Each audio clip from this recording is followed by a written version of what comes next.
Hello and thank you for joining us today at Distracted by Life. Our podcast is all about making change within yourself and your relationships. We share conversations, stories, and explore ideas coming from our lifelong journey of the high points and especially the low points where we learn to face our fears or cope with pain, loss, and failure.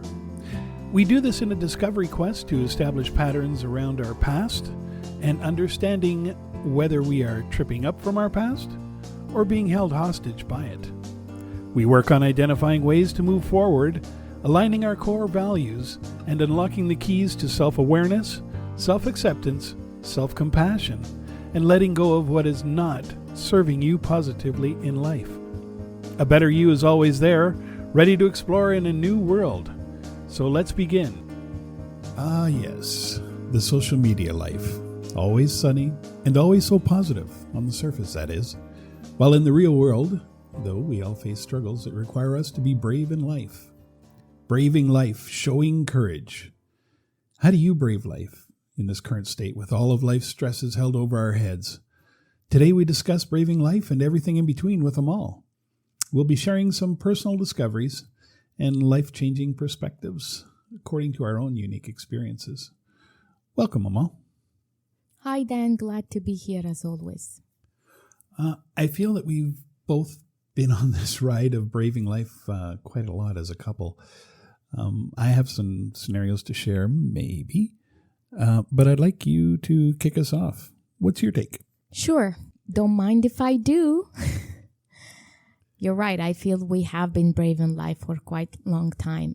I also think that many couples out there, I'm sure they're doing the same thing. It seemed like we have been braving life, but at the same time, I think it's the case for everyone as well. Sometimes I look at life, or I look at braving life as braving the wilderness. However, that might look different for someone else. But from my own personal experiences, the braving life started for me a while back when my dad passed away when I was 8 years old.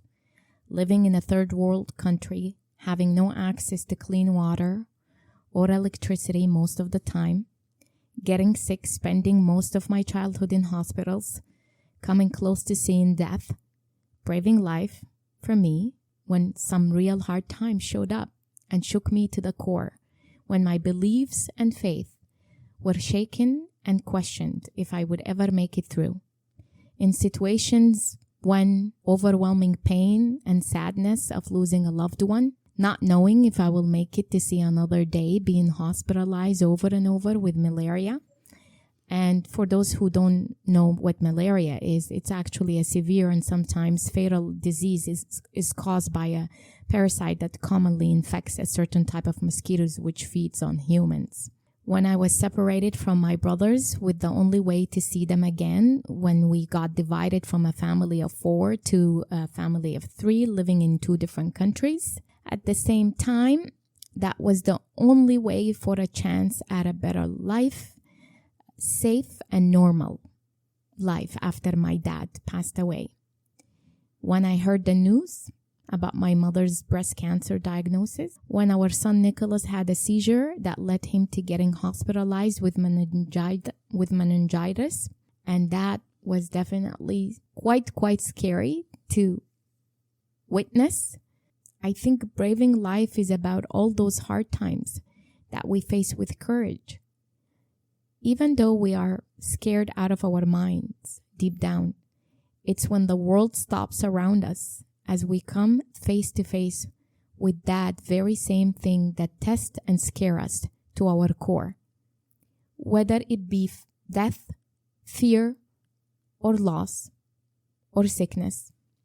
How we rise from the darkness is what determines our resiliency and strength. It paves the way to our humanness, vulnerabilities, and compassion, making braving life worth it. Don't you think, Dan? What about your journey? Well, I was still interested in your journey. I think that's pretty remarkable. I think I shared more than enough. It's your turn. You know, it's a lot that happened there. And I can definitely relate to a time when Nicholas was in the hospital.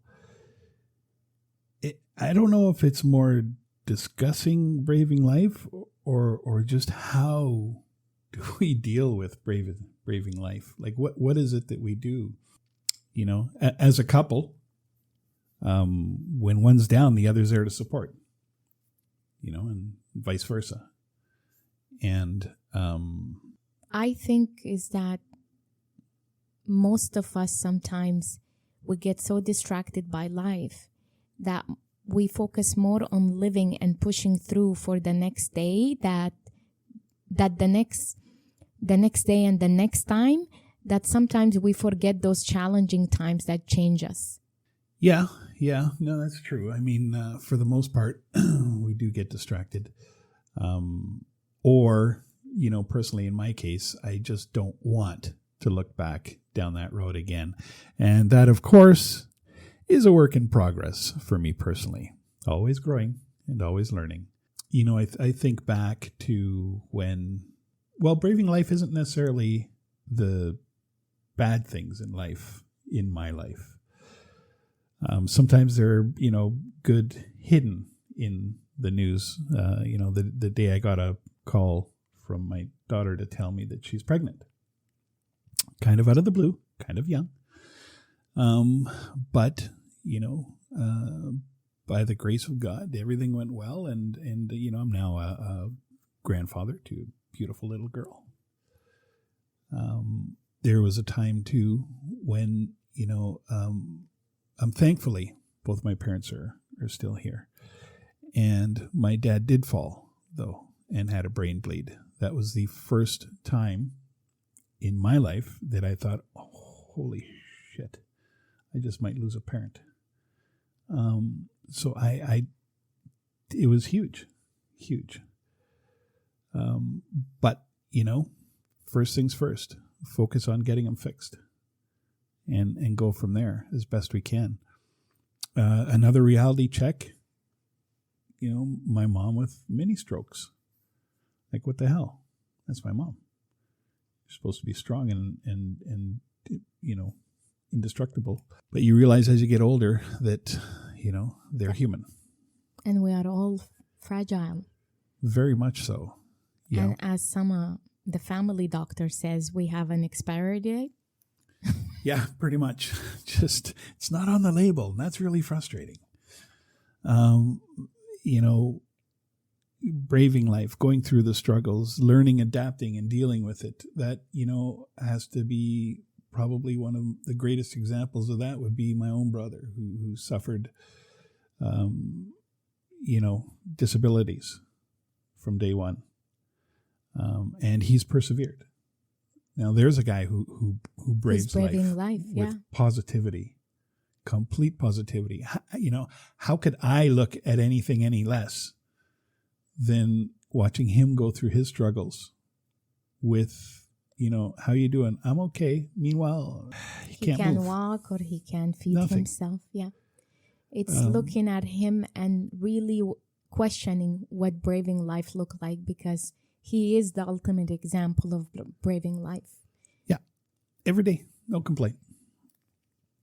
And so I don't know whether I can't or I just plain refuse to look at things any less than, an opportunity to appreciate what's going on and knowing that with perseverance and resilience and gratitude, that braving these storms, if you want to call them, in life, all the stresses and that, we'll overcome them as much as we think we can't or we won't, but we will overcome them. Don't know if I have any more to share because I might have buried some stuff over the years. But like I said, that's a work in progress.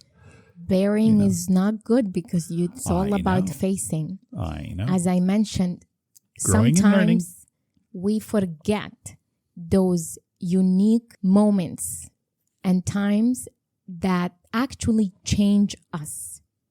And a lot of the time, without realizing, it changes us and refine us for a better versions of ourselves. We don't see it, we don't pay attention because we are distracted by life, making it from the next day to the next to the next. When I think about the call to courage, according to Dr. Brené Brown, I really love her work quite a lot in her research. And she mentions some of these elements about the call to courage. And I'm going to actually summarize those ones that as we talk about them here. So the first one was be intentional about who you accept feedback from. And that for me it's not about the critics who counts, because you will have always critics in your life at any point in time, whether professionally or personally. There will always be someone out there who does it better, who knows it better and stronger, and can get up and can bounce back a lot much better and have a comeback than you. Which is why you never compare yourself to somebody else, because you'll always lose. You will always, if we continue to compare ourselves externally and measure our own success and life and failures against other people, we will always lose that battle. We will. No matter what. But when we look at the credit belongs to the person who actually, despite the struggle, despite the failure, they kept on getting up, showing up with blood, sweat, and tears, and trying again and again, even when they keep coming up short. They're trying and trying, because the best thing in the end and the highest level of achievement is knowing that you, despite what kept on knocking you down as a person in your life, whatever that may be, you still showed up for yourself, for your life, and you still tried. Maybe you haven't had the best and grand success, but at worst, yes, you may have failed, but you still tried and you still showed up, and that courage, and that's braving life. That's not sinking into depression and giving up and falling apart because you have this mirror. Rather, you hold the mirror to yourself, you're actually doing the opposite. You're holding it externally, seeing everyone's passing you by, their successes, their failure, and all this stuff. At the end of the day, define your own success. What does success in life mean to you? What you put value into is what you're going to nurture, what you're going to fight for, what you're going to have strong stand for, what you're going to have the conviction for. You have your own purpose in life. Yes. Belong to yourself first. That's another call to courage. Dr. Brené Brown says that belonging to yourself, meaning speaking your truth, telling your story, and never betraying yourself for other people. True belonging doesn't require you to change who you are. It requires you to be who you are, and that is vulnerable. I can relate to this quite a lot, because when I show up authentically in my relationship in general, in my professional life as well, I do find that when I speak my own truth, it puts people not at ease. When I do share the vulnerabilities and the compassion and those unique qualities that you don't necessarily, it's easy for others to tap into. They come to me naturally. It makes people uncomfortable. And I can't change who I am, and I can't change how I like to be authentic and create valuable relationships. Nothing surface level, because I never do well with surface level. They just don't work for me. Oh, I can vouch for that. Also, gratitude. Again, in her work, Dr. Brené Brown, she says that in the midst of joy, we tend to dress rehearse trauma, and joy become foreboding. In her research, she found that gratitude is the one variable that everyone who can lean into joy and not dress rehearse strategies. Yeah. People show up compassionately because they lived through something hard, life-changing. All these people who have that gratitude and compassion that sometimes some of us wonder is because these are the very same people who went through a life-changing experience. Something really deep happened and caused that transformation. They show up to the world and to the people around them in a very compassionate way. So their overall response is really just simply gratitude. So having gratitude for your life and family and friends matters here. And another one is actually braving discomfort. Isn't it, ironically, braving life is about embracing discomfort. We don't have to be able to choose. The best way we can actually do is that we have to be able to choose courage over discomfort. We have to be able to say, look, I don't know what I'm doing. I don't know if I'm going to nail this, but I'm going to try. Because staying quiet or not trying is not an option. We have to become comfortable in our discomfort. Yes. Uncomfortableness. Because if we don't embrace the discomfort, it's a limitation and a prison sentence that you lock yourself in that will only lead you to regrets in the end. So you have to make a choice that matters. You can choose to be avoiding the discomfort of decisions and actions and moments and whatever and hide, and you will not feel fulfilled. To be in a bubble by yourself. And you will always feel something is missing. Yeah. And that later on, it'll end up leading you to these regrets. I should have done this. I should have went here. I should have traveled there. I should have make up with so and so. It will always, at the end of the line, you will end up facing all the should have and could have that you which are your very same discomfort and avoidance that you've been trying to do. And the last one she mentioned is that, which I thought it was quite interesting, is something called come off the blocks. To summarize this statement, actually, the best way I can, is that apparently many of us, we don't want to try, obviously, things because we're afraid to fail or not make it. We worry about how that would look like externally. We're always worrying about what is going to look like from the outside. We're going to be found, But it almost like that. We're going to be found out. Yeah. Yeah. But the truth is that for some of us, winning might look like something simple as just getting our first step in. It does not have to be huge or a grand gesture. It's getting off the block and getting our feet wet. Braving life can be vulnerable, complex, and scary, and can feel dangerous. But it's not as hard or scary or dangerous as getting to the end of our lives, as I mentioned earlier, and having to ask ourselves questions of if I would have shown up, if I would have let go of that grudge or this toxic person or whatever it is, or if I would have said this, what needed to be said to someone, or if I've taken action. So if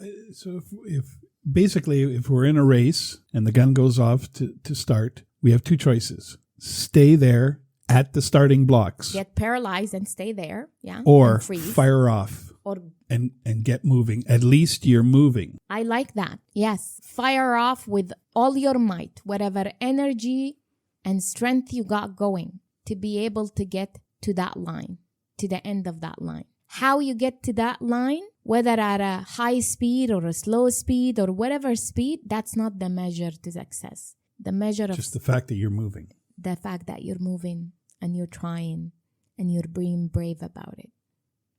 Because life will not stop at throwing challenges at you. So my hope and advice to people out there, to all beings, is they keep trying. They come off the block. They practice gratitude. They try no matter what. And they leave the comparison behind and the fear of failure and the imperfection tendencies. Thank you for tuning in with us today. You make the journey worthwhile. And I really hope you enjoyed this episode. Until next time, may you find the call to courage in braving life. Back to you, Dan. Thanks, Amal, and thank you all very much for joining us here at Distracted by Life. If you're interested to learn more, check out our other podcasts, of course, or hop online to Amal's website at amalcandido.com, where she talks about our coaching world, covering life, leadership, and mindfulness, including links to popular podcasts and her books as well. With that said, stay tuned for our next episode from Amal and myself. Thanks again, and talk to you soon.